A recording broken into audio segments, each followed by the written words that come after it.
suka dia buat. Aha. Suka-suka dia buat tak elok, tak bagus. Kita kata turun ini salib saja, kita tak mau gaduh dia. Kita mau turun ini barang juga. Kita mau turun ini barang ya. Nanti tak mau. Tidak mahu ada pihak yang membangunkan salib di kawasan yang 95% adalah Islam. Betul. Shalom. Selamat siang buat kita semua, yang khususnya video yang beredar bahwa Bapak Bupati izinkan untuk membangun masjid, yaitu di Kabupaten Dansaya. Dengan hormat kepada Bapak Bupati, itu jangan bangun. Itu mengundang masalah. Ya, jadi saya mohon itu dibatalkan. Karena kalau izinkan bangun masjid, berarti saya akan mengundang mahasiswa dan menolak. Karena pengalaman yang saya dapati di mana-mana tempat di seluruh di Indonesia, khususnya di Pulau Sulawesi, Sumatera, Jawa, Bali, itu hamba-hamba Tuhan, gembala, pendeta, pastor itu tidak bebas beribadah.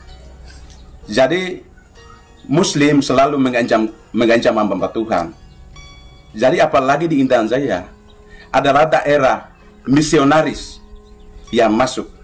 Kalau kota-kota yang desentral seperti Nabire, seperti Timika itu bisa saja, itu dispensasi.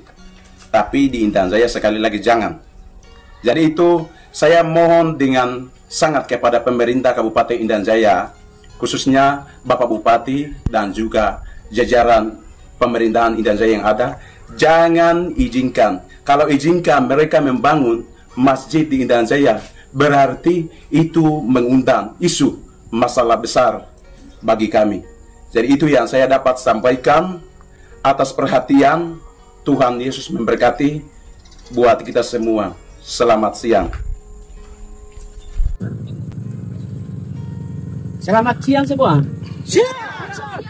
Kami warga dengan jemaat gereja, kami menolak dengan keras untuk membangun masalah pondok pesantren dan juga masalah di tempat ini, karena kami sangat terganggu dengan pembangunan ini. Jadi kami dengan tegas menolak.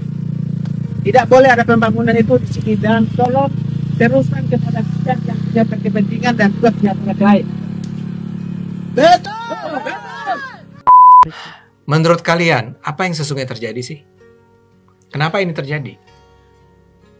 Kalau menurut aku ya, mungkin orang tuh kayak asing gitu ngelihat, ih kok ada nyanyi-nyanyi, ih oh kok ada apa gitu, ada ajaran lain. Terus kayak mungkin doktrin dari intoleran gitu ya Bang ya, yang kayak ini ajaran sesat nih, halal hukumnya untuk dirobohkan atau dihajar, diusir. Kalau menurut aku sih gitu. Pertanyaan saya satu. Mereka itu memang tidak pernah sama sekali melihat orang-orang Kristen beribadah. Mungkin, entah juga sih. Mungkin ya. Mungkin nggak ngerti gitu cara beribadahnya orang Kristen nih gimana. Taruhlah sekarang dia baru pertama kali. Yang saya tahu, yang saya dengar dari beritanya, ini bukan pertama kali itu didatangi rumah itu kan? Oh iya. Kan sudah ada permintaan agar itu dihentikan sebelumnya. Oh iya. Jadi pertama ya, ini bukan pertama kali rumah itu dijadikan tempat beribadah. Pertama ini bukan gereja ya, ini rumah. Rumah yang lagi dalam beberapa momen dipakai buat ibadah. Ya. Jadi aslinya rumah. Bukan rumah ibadah. Artinya dengan kata lain musnya sih enggak. Udah pernah lihat dong sebelumnya. Ya. Kedua, kalaupun belum lihat sebelumnya, acara itu sudah berjalan kalau nggak salah hari kedua atau hari ketiga. Oh iya, biasanya kan berhari-hari. Itu sudah diingatkan, sudah ada yang datang. Minta itu dihentikan. Jadi menurut saya agak nggak logis kalau dikatakan bahwa mereka sama sekali nggak tahu bahwa itu adalah kegiatan ibadahnya umat Kristen. Jadi bukan aliran sesat gitu loh. Ya, kebayang nggak? Bukan Islam yang aneh-aneh gitu loh. Ini agama Kristen. Sebodoh itukah mereka untuk mengatakan mereka nggak tahu agama Kristen? Nggak mungkin. Pasti tahulah Kristen. Ya. Nah sekarang pertanyaannya, kalau begitu, kenapa dilakukan mula-mula ancaman terus dilakukan pengerusakan? What do you think? Ya lebih ke kayak aku sih melihatnya kayak orang-orang yang intoleran aja gitu ya. Karena kan mungkin kita nggak tahu ini mereka itu beragama Islam dengan cara yang seperti apa. Misal gini, ada kan beberapa orang yang memang ada tuh bang pemikiran-pemikiran yang merasa orang kafir itu harus diberantas. Iya, ada. Nah, tapi mereka secara dangkal mengartikan orang kafir itu orang yang non-Islam. Jadi kayak mereka tidak memaknai secara dalam kafir itu seperti apa. Alhasil ya mereka main nyerang non-Islam. Dalam Mungkin Islam kayak gitu. diajarkan nggak untuk menyerang orang kafir? Kita tidak ada yang tahu. Kita tidak tahu. Enggak Mungkin. bisa dibilang kita tidak ada yang tahu. Pasti tahu lah. Enggak lah. Iya. Ya. Enggak lah, kalau kita ada obrolan dengan Bang Ade, biasanya tuh kan kayak kalau misal ada ayat Al-Qur'an yang menganjurkan memakai kekerasan untuk bla bla bla bla, itu kan kontekstual di zaman dahulu misal gitu. Gini, Oh, ya gimana? harus ada alasan. Harus ada alasan. Ya. Kalian tahu ini orang Islam semua kan? Ya. Tahu surat yang bunyinya Qul ya ayyuhal kafirun. Oke. Iya, tahu. Masih ingat nggak artinya isinya apa? Kafir doang lagi yang ingetnya. Punya apa ya? Kafir doang. Wah, Iya. bilang ngomong sama orang kafir itu Qul ya ayyuhal kafirun la tuh kan tiba-tiba lupa. La ta'budun wa ta'budun. Ya. Itu kan pada intinya itu surat yang mengatakan bilang sama orang kafir itu agamamu itu terus ini agama saya. Iya. Ya Untuk udah, mau kayak- agamamu, untuk Untuk agamaku. Kan itu kan? Iya. Itu ngajak perang nggak? Enggak, itu ngajakin Enggak. toleransi Ngajak sebenarnya. toleransi sebenarnya. Saling menghargai. Saling menghormati. Yaitu agamamu, lakukanlah apa yang kamu lakukan dalam agamamu. Ini agama saya, oke? Jadi kenapa ada ayat menyerang itu, ya? Menyerang orang kafir. Ya jawabannya sederhana. Kalau dibaca ceritanya, itu kan setiap ayat itu ada apa yang disebut sebagai latar belakang kenapa itu diturunkan. Asbabun nuzul. Asbabun nuzul namanya. Tahu kan? Sebagai sesama muslim, asbabun nuzulnya kan ada. Itu adalah kalau diserang. Iya. Kalau Misal orang dia Islam mengancam, diserang, terancam. Maka serang balik. Ya itu kan memang namanya apa ya? Mempertahankan diri apa sih? Ya begitulah. Itu kan kalau terancam. Iya, self defense. Ya. Sekarang pertanyaannya, ini orang-orang Kristen, anak-anak muda Kristen lagi ya. Ini anak-anak nih, bukan bapak-bapak ibu-ibu, anak-anak muda lagi beribadah. Bernyanyi, membaca doa, berdiskusi, ya. Itu menyerang nggak? Enggak. Nah dong. Di mana menyerang? Kan beribadah. Orang lagi beribadah. Terus apa alasannya untuk menyerang? Tahu. Toh mereka beribadah juga menyerang. Iya sih, menyerangnya di mana ya, Bang? Menyerangnya di mana? Nggak ada. Sebenarnya sama aja dengan pertanyaan, kenapa kamu marah? Orang-orang semacam itu marah kalau ada orang mendirikan gereja.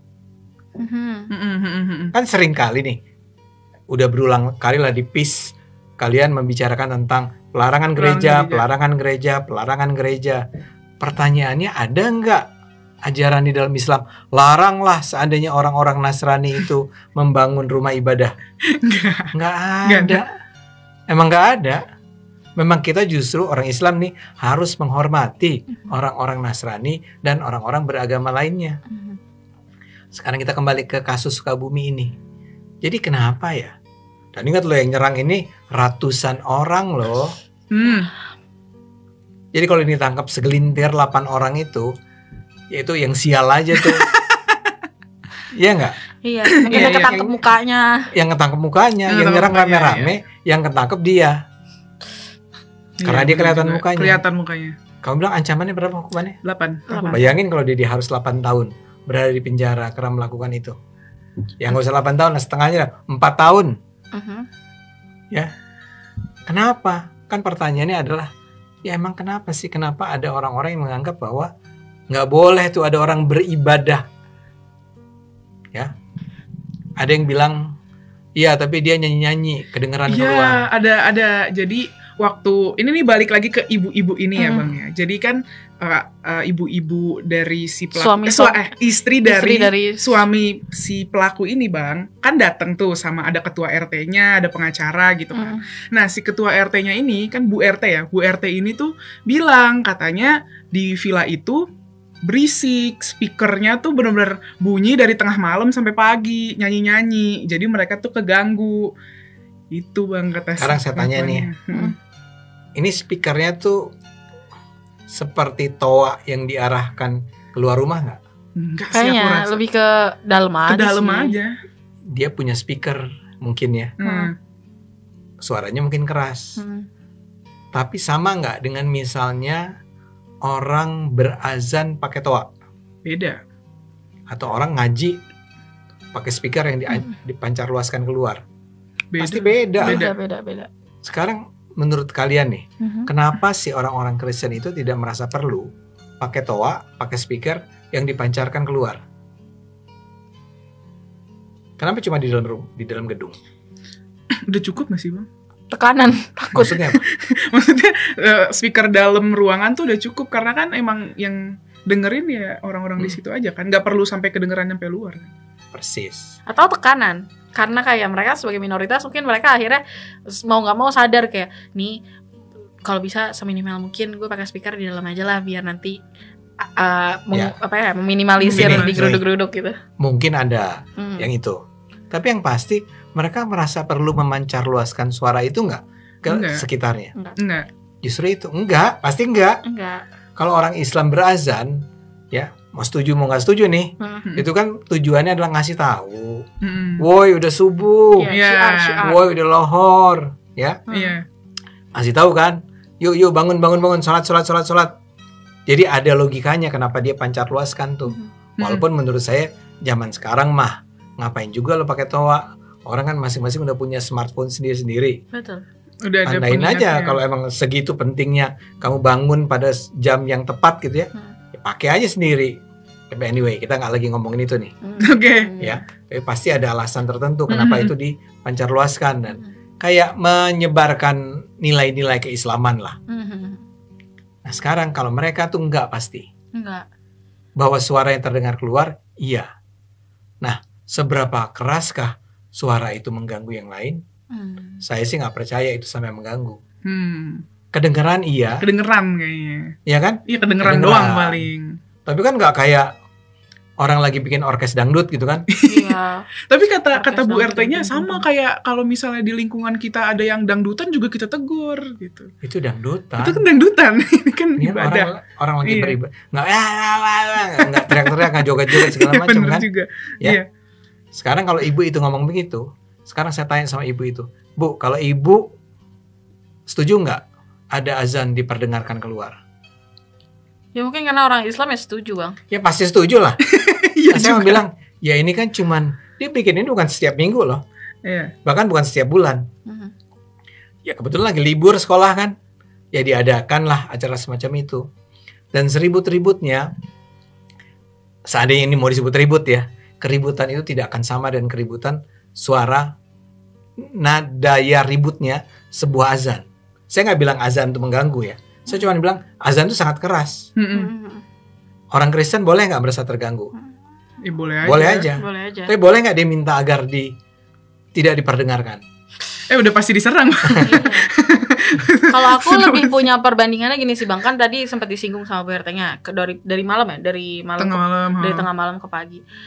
Ini nggak menyerang ya, tapi analogikannya persis kayak misal kalau kita lagi lebaran gitu, Bang. Ya. Kalau kita lebaran kan ada takbiran tuh. Takbiran, Takbirannya ya, kan dari semalam. jam Isya Ya. sampai ketemu sholat Id Ya. paginya.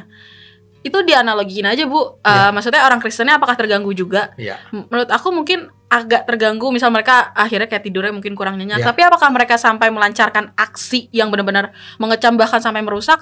Mereka enggak kan, dan Nggak akan. mungkin karena banyak aspek, tapi mungkin salah satu aspeknya adalah menghargai. Menghargai. Dan itu nggak setiap malam terjadi. Paling setahun 2 kali misal Setahun itu 2 si takbiran itu. Kalau pas lagi takbiran itu terganggu. Tapi bahkan misalnya kalau kita bicara tentang bulan Ramadan orang berteriak sahur. Itu gimana? Setiap hari juga. Iya. Iya. Jadi poin saya nggak ada tuh argumen-argumen yang bisa diterima tuh. Kenapa Anda nggak terima bahwa ada orang melakukan ibadah bersama-sama, tapi itu orang agama lain ya? Kenapa Anda harus merasa itu mengganggu kalian? Iya, harusnya kalau menurut aku ini beneran ya, kan aku orang Islam juga. Ibu bisa lihat ya aku berhijab Ya. juga. Jadi maksudnya gini, ini tuh gini loh, toleransi itu menurut aku ya gampang, Bang. Tinggal berkaca aja. Iya. Misal gini, agama kita maksudnya bukan mengganggu ya, tapi setidaknya secara tidak sengaja kultur budaya kita apakah pernah nih mengganggu lingkungan gitu Ya. kan. Pasti jangan disangkal ada tuh. Ada. Nah, dibalikin aja ketika ada agama lain melakukan kegiatan yang tanda kutip tidak setiap hari Ya. ada jangkanya, terus mengganggu, langsung dikecam kayak gitu, apakah etis? Ya. Analogikanya kan segampang Iya. itu aja ya Bang. Iya. Kenapa orang lain harus menerima kultur agama lo yang tuanya sebelah bla ini, tapi giliran agama orang lain yang Nggak boleh. kayak gitu nggak boleh? Iya. Itu analogika yang aneh. Iya. Benar. Nah, tapi sekarang kita kembali kepada kenapanya itu. Saya bisa menjawab atau kembali ke cerita yang tadi kita sampaikan bersama ini. Kelihatannya memang ada tuh kultur yang kamu bilang intoleran itu. Intoleran. Ya. Dan itu adalah sesuatu yang sangat mengganggu, bukan? Ya, kita marah hanya karena orang umat beragama lain beribadah. Gak mabok-mabok, gak nyanyi-nyanyi dengan suara lantang atau joget-joget atau sensual atau apapun, ya. Beribadah. Mereka ngapain sih sebetulnya beribadah itu? Mendekatkan diri Pada Tuhan. pada Tuhan. Caranya beda, ya. Dia nggak ngaji, dia baca Alkitab. Iya. Bahkan mungkin juga orang Kristen kan nggak tradisi baca Alkitab rame-rame gitu kan. Kalau kita ngaji, ya. Kenapa kalian marah? Tidakkah itu hal yang seharusnya kita hargai karena orang-orang yang dibesarkan dengan nilai-nilai agama? Pertanyaan gini deh, Anda menganggap agama penting nggak? Kalau saya menganggap penting. Penting. Karena agama itu mengajarkan kita untuk berbuat hal-hal yang baik, ya. Nah, agama Kristen kan juga agama nih. Dia mengajarkan hal-hal yang baik nggak? Baik. Orang-orang Kristen yang beribadah dengan baik itu kemungkinan besar perilakunya sehari-harinya itu juga akan baik. Jadi kenapa Anda marah? Kenapa ngamuk? Itu yang susah dimengerti. Iya. Ya kalian sendiri kan juga pernah mengalami kan? Apa? Ya ketemu sama orang-orang yang seperti itu. Iya, benar. Orang yang tiba-tiba kafir, yang tiba-tiba nyerang atau kayak gimana. Gra pasti juga sering mengalami masalah dengan apa, Gra? Hijab. Karena bukan orang Islam sudah berhijab. Iya. Kenapa nggak berhijab dia?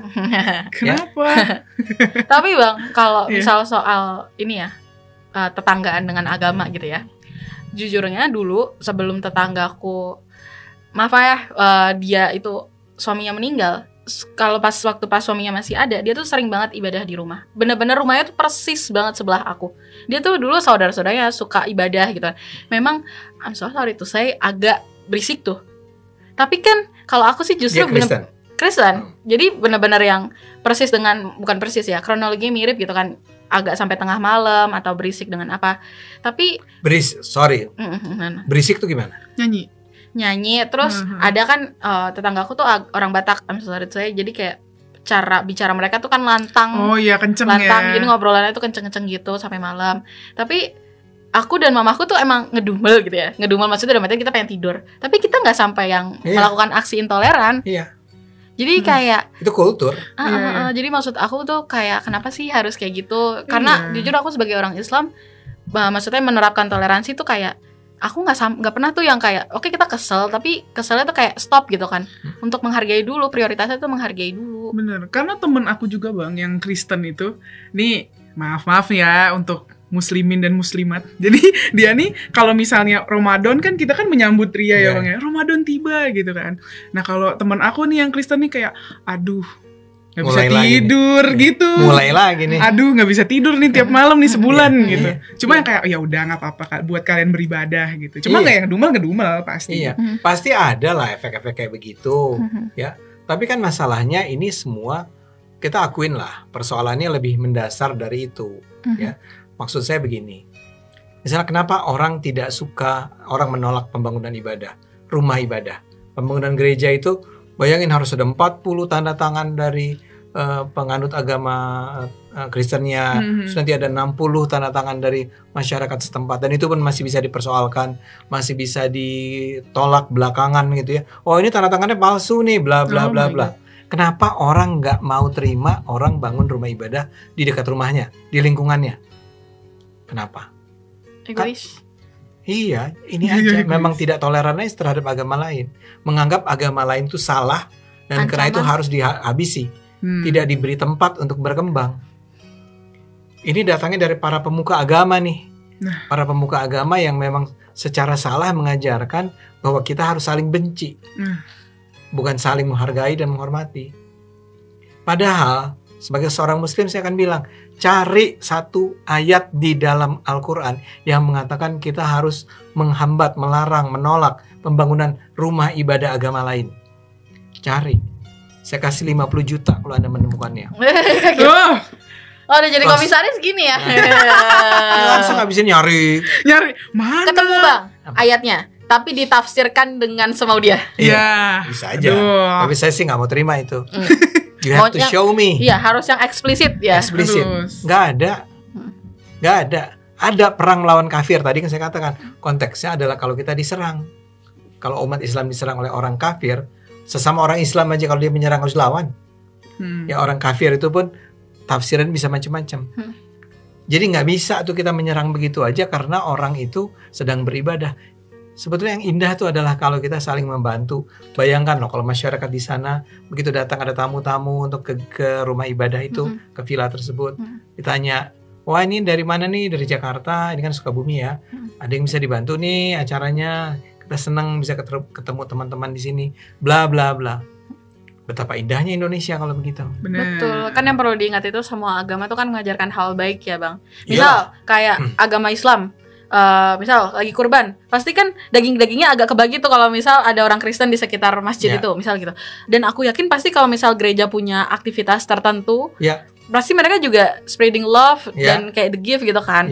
Coba deh ibu-ibu yang intoleran ini, ibu-ibu, bapak-bapak ini yang intoleran ini baca, kita sering bahas tuh di PS juga, ada beberapa peristiwa gereja dan masjid bersahabat. Itu banyak banget loh, dan itu lebih menyenangkan dibanding menolak. Membenci. Apalagi? Tapi Bang, ini yang bikin, ini kan peristiwa penggerudukan villa ini kan bener-bener rame banget Bang di sosmed kan. Nah, yang disorotin ada pegiat media sosial, mungkin Bang Ade kenal yang namanya Abu Janda. Sahabat banget itu kan. Permadi Arya gitu. Dia menyoroti kayak ini kan soal agama ya, soal Islam dan Kristen. Tapi kok Menteri Agama kita tidak buka suara sama sekali. Gitu.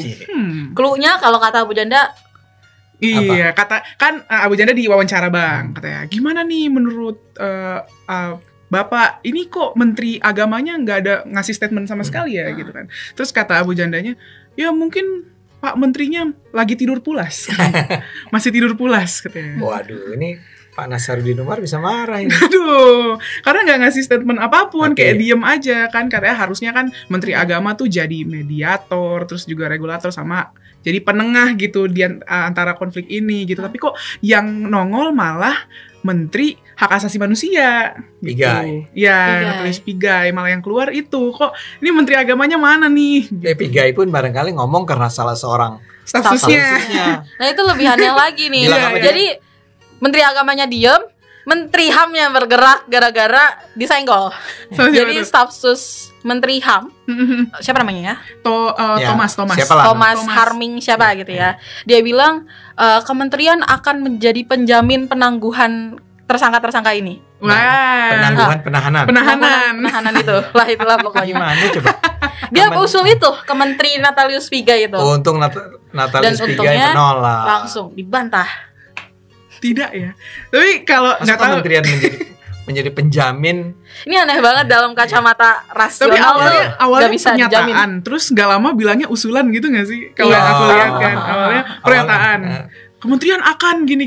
Iya, itu kan wajar kan karena yang ngomong staf sus kan. Jadi kita kira itu mewakili kementerian. Ternyata usulan. Ini panggil sama Natalius. Apa? Kamu bilang apa tadi bahwa kalau kementerian ngomong akan menjadi penjamin? Jangan berantakan deh gitu. Itu Abu Janda juga komen tuh Bang. Waduh ini kayaknya staf susnya ini salah makan nih, error nih. Pernyataannya error nih. Tapi ya, saya setuju tuh dengan apa yang dikatakan Abu Janda ya, Permadi Arya. Iya, saya setuju. Ya memang gayanya Permadi itu kan memang suka apa kasar. Bukan kasar, apa sih? Frontal. Nyindir dengan keras gitu nyindir. kan. Ini kayaknya tidurnya kelamaan nih. Tertidur pulas. Tapi benar, saya setuju. Seharusnya kalau ini hal-hal semacam ini terjadi, termasuk misalnya pelarangan pembangunan rumah ibadah gereja, gitu ya, itu yang bertindak antara lain semestinya ya Menteri Agama. Kan Kementerian Agama. Ya, Dan ingat ya, bukan hanya Kementerian Agama Islam. Benar, Ini kementerian semua agama. Iya, karena Pak Nasaruddin Umar nih sama netizen dijuluki Menteri Satu Agama, Bang. Karena karena pidato-pidatonya tuh condongnya ke Islam, terus kayak hampir pidatonya tuh kayak pemanfaatkan masjid apa segala macam. Ya, Yang kayak wajar lah ya kan, Iya. dia latar belakangnya apa sih Bang dulu? Imam besar, Istiqlal.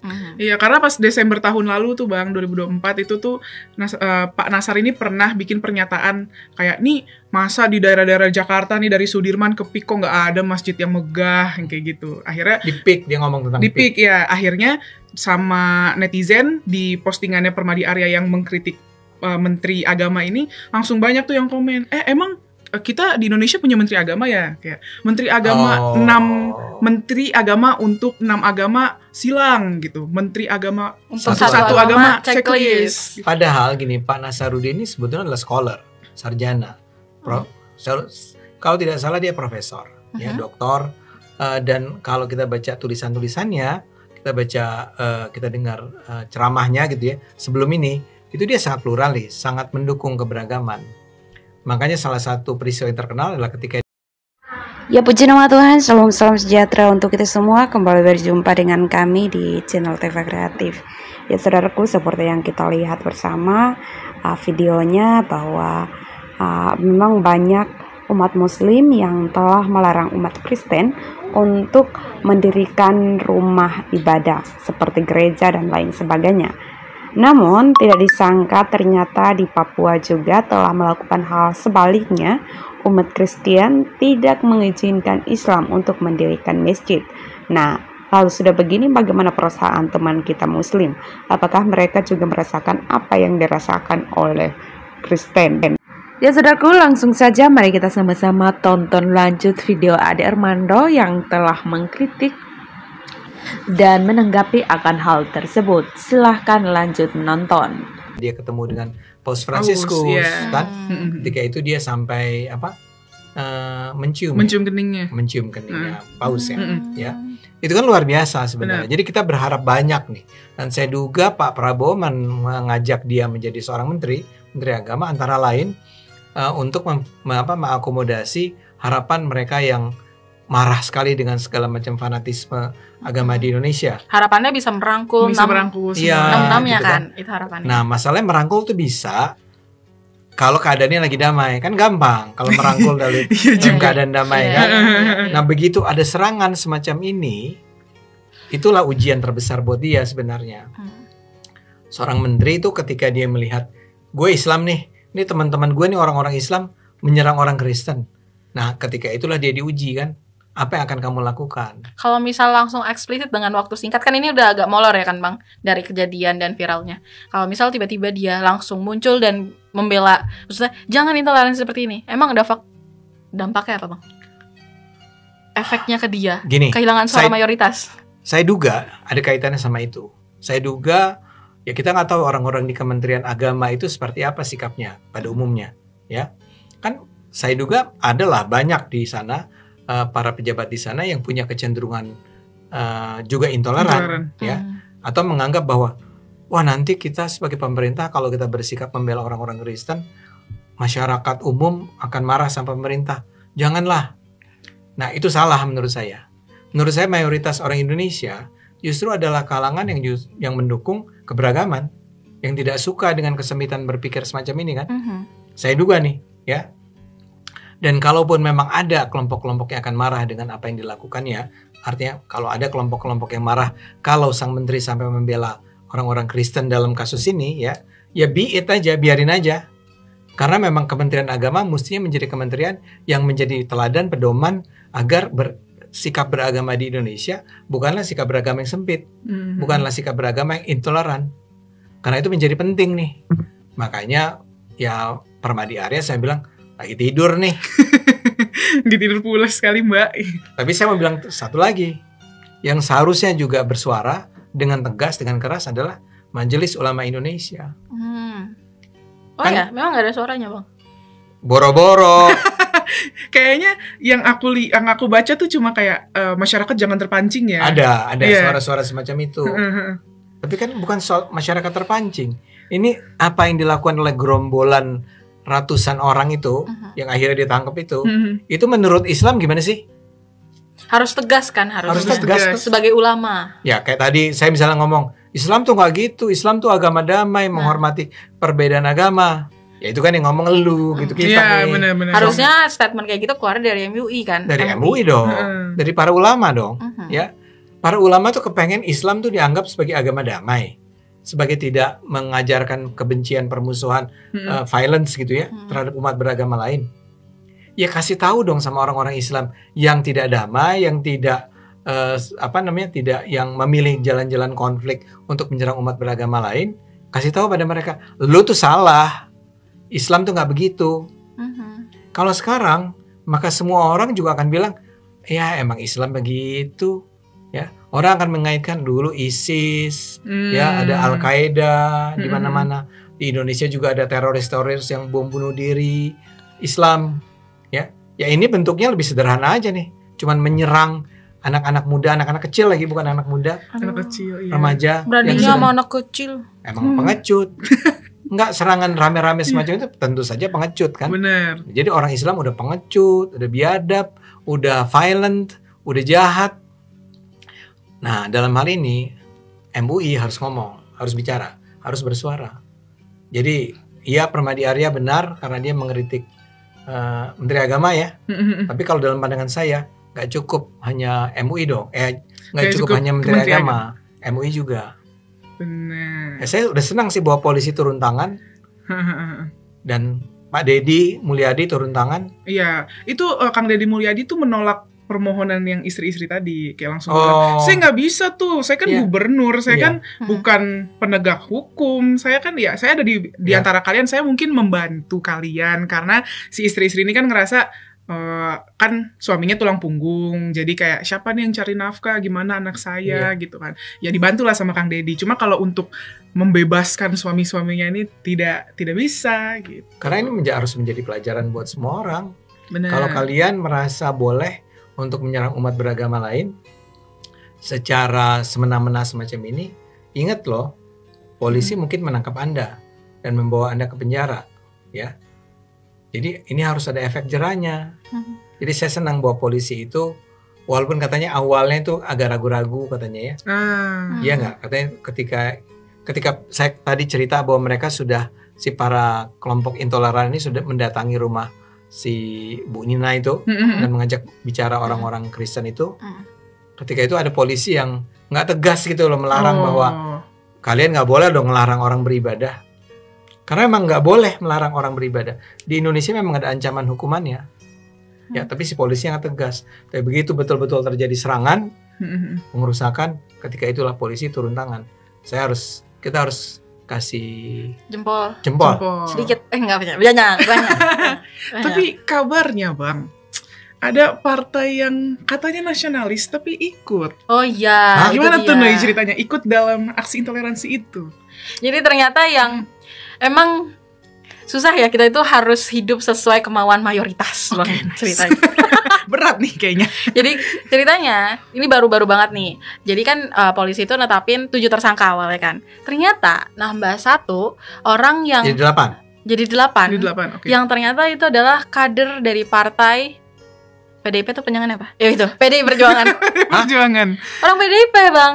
PDI Perjuangan? Yes. Yang katanya partai nasionalis, Wong Cili, Pancasila gitu kan. Itu ternyata dia terafiliasi dalam aksi perusakan itu. Jadi awalnya gini, dia ini ketua PAC, pimpinan anak cabang aku lupa ya, PAC. PDIP. Iya, PAC-nya PDIP ini. Dia itu kan sebelumnya yang tadi kita singgung, dia kan udah ini nggak langsung tiba-tiba gerubuk kan, ada mediasinya. Nah, dia itu sebenarnya jadi pihak yang dalam mediasi itu dia ikut. Jadi terus dia juga dikenal sebagai seorang tokoh gitu ya di lingkungan itu. Jadi dia juga ada tuh yang awalnya diharapkan sebagai penengah yang meredam suasana, tapi ternyata tidak berhasil, atau mungkin emang sengaja nggak berhasil. Tapi jadi, dia terlibat kan? Dan akhirnya waktu pas setelah mediasi itu dan aksi perusakan itu, dia terlibat dalam situ, Bang. Dalam perusakan itu? Iya, dia terbukti ngapain ya? Merusak gitar dan memberet mobil. Loh? Ya elah. Loh? Serius? Ya, gimana nih Bang? Namanya Awalnya di inisial. Kalau di berita kita ketemunya YY, tapi kita ketemu nama aslinya Yudiansyah. Yudiansyah. Umurnya dia 50 tahun. Itu juniornya Bang Ade. 50 tahun ikut kayak beginian ngapain juga? Takut gak sih kalau aku mikirnya kalau udah umur 50 tahun takut keinjek atau apa gitu Iya ya. juga ya, bener Jangan juga. ikut-ikutan maksudnya. Dan dia sebenarnya. enggak, ya dia sebagai kader PDIP dia nggak takut ini akan merusak nama PDIP ya? Atau nggak tahu PDIP sendiri bereaksi nggak? Akhirnya ya seperti yang kita duga, Oke. bilangnya tidak mewakili partai, itu atas nama pribadi. Jadi tidak mau disangkut pautkan dengan PDIP, dan akhirnya si Yudiansyah ini kan diproses hukum, dia juga dinonaktifkan, bahkan terancam dipecat. Dari dia kan ketua PAC, itu Pecat aja. Setuju. aja. Cuma apakah segampang itu PDIP cuci tangan? Ya enggak ya, kita prihatin lah. Iya. Kalau sampai tokoh dari partai yang sangat nasionalis sekuler semacam ini malah menjadi pelaku kan. Iya. Hah. Aduh, padahal kan ini ya, kalau yang aku lihat kan emang ya partainya kan toleran, ya mirip-mirip lah sama kita. Kotos ya? Enggak yang main dari segini bang. Maksudnya kayak memperjuangkan anti intoleransi gitu. Iya, itu kan partainya Soekarno gitu kan Iya, ya. kan tiba-tiba Yang jadi yang kemerdekaan terus akhirnya ada Mbak Puan. Pancasila. Pancasila tiba-tiba jadi pelaku kan. Ya. Sedihnya, Menyedihkan itu, gitu. menyedihkan. Ini apa ya? Complicated banget Complicated, sebenarnya kan. makanya kita bilang kontroversi karena banyak banget. Enggak, ini Insight-insight artinya yang memang masuk. kita tidak boleh berhenti ya. Penonton juga berjuang sama-sama untuk membangun sikap-sikap nasionalisme kita, nasionalis. Bahwa kita mendukung toleransi, kita Benar. mendukung keberagaman, Benar. mendukung NKRI, Bhinneka Tunggal Ika. Ini masih harus kerja keras nih. Benar. Harus diperbaiki struktur masyarakatnya, dan top banget buat netizen yang udah viralin ini. Iya. Ya kan kalau di Indonesia maaf ya kan sekarang masih slogannya no viral no justice No gitu viral, no kan. justice, Nah, benar. ini berarti kita perlu sadari dan agak syukuri dikit, ternyata kan Indonesia ini orang-orangnya lumayan ada banyak yang toleran banyak yang toleran sebenarnya, ya. dengan Iya, berani benar. memviralkan ini, Benar. berani mengecam sampai akhirnya mereka akhirnya ditindak. Akhirnya ditindak. Makasih ya netizen. Nah, kalau dari aku ya, untuk kasus ini tuh ya banyak banget yang bisa dipelajarin. Jadi buat orang-orang yang ngerasa kalau misalnya ada agama yang beda gitu, udah langsung geruduk aja, jangan nggak kayak gitu mainnya, nggak gitu, nanti ditangkep. Ntar kalau ditangkep keluarga kalian gimana, ntar nangis ketemu Kang Deddy Mulyadi. Jangan, karena harus dipikirin baik-baik gitu pertimbangannya gimana, apalagi yang suami-suami tadi kan bang, kan tulang punggung keluarga, anaknya nanti gimana kan kasihan juga gitu. Jadi jangan berbuat semena-mena gitu lah. Ya, setuju. Jangan kayak ikut-ikutan terus ntar pas ditangkap saya cuma ikutan. Jangan. Itu bukan alasan yang bisa diterima. Gitu. Ya. Glory bagi nama Tuhan Yesus, sangat luar biasa. Ya saudaraku, terima kasih sudah setia dukung dan juga support channel ini. Tuhan Yesus terus memberkati kalian semua. Doa saya selalu menyertai saudara semua. Kiranya apa yang diinginkan, apa yang digumuli telah dikabulkan oleh Tuhan Yesus. Sebab kita tahu bersama Tuhan Yesus adalah Tuhan yang mampu untuk menolong saudara dan saya di saat susah maupun senang. Ya saudaraku, sekarang ini juga seperti yang tersebar di media sosial, di mana orang Kristen mendapatkan izin untuk beribadah itu sangat susah. Tetapi percayalah, Tuhan kita tidak sama seperti Tuhan mereka yang harus atau wajib untuk berada di tempatnya. Tetapi Tuhan kita adalah Tuhan yang selalu berada dengan kita dimanapun kita berada. Sekalipun harus di kolom jembatan atau dimanapun, Tuhan selalu ada bersama kita. Karena apa? Tuhan bukan ada di sebuah gedung, tetapi Tuhan ada di hati setiap orang yang percaya dan yang selalu hidup bersama dengan Tuhan. Ya saudaraku, kiranya video kali ini cukup sampai di sini, dan juga jangan lupa subscribe, like, dan juga komen ya. Sekian dan terima kasih. Dan shalom, sampai jumpa untuk kita semua. Amin.